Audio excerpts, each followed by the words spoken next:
Hi all, I hope you've had a blessed day today. Today I'd like to talk about Matthew chapter 21 verse 13. My house will be called a house of prayer, but you have made it a den of thieves. The very first thing that Jesus did after entering Jerusalem as the king was to clean his father's house. He drove out those that bought and sold there. He overturned the tables of the money changers and the seats of those that sold doves. Using the words from both Isaiah and Jeremiah, he shouted, "It is written, my house will be called a house of prayer, but you have made it a den of thieves." Corruption and excessive profiteering discredited the chosen nation of God. They desecrated the temple of God and poured disdain on the lovely name and holy character of God. Jesus wasn't sent here to judge the world, but that the world through him might believe.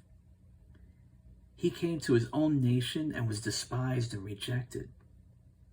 His actions in the temple only caused him judgment that had to fall on Israel.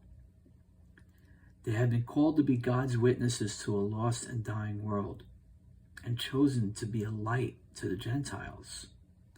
But they broke their covenant with God and disobeyed his commands. Their rejection of their Messiah caused him to pass judgment on them, proclaiming, "You will not see me again until you cry, 'Blessed is he who comes in the name of the Lord.'" Now, it's easy to look at this generation of Jews back then with a critical spirit and a holier-than-thou attitude. But not one of us today has the right to speak against this generation. For we ourselves, even though we're the body of Christ, we follow many ungodly pursuits and engage in blasphemous behavior. We are the spiritual temple of God. And in many ways, both individually and as a group, we have allowed the world to be assimilated into our hearts and minds, which dishonors God. Both individually and collectively, the church needs to be cleansed so that when Christ returns to take us with him, we will be pure.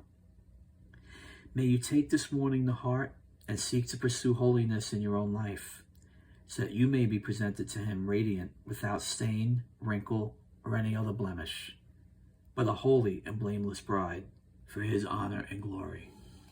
God bless you all.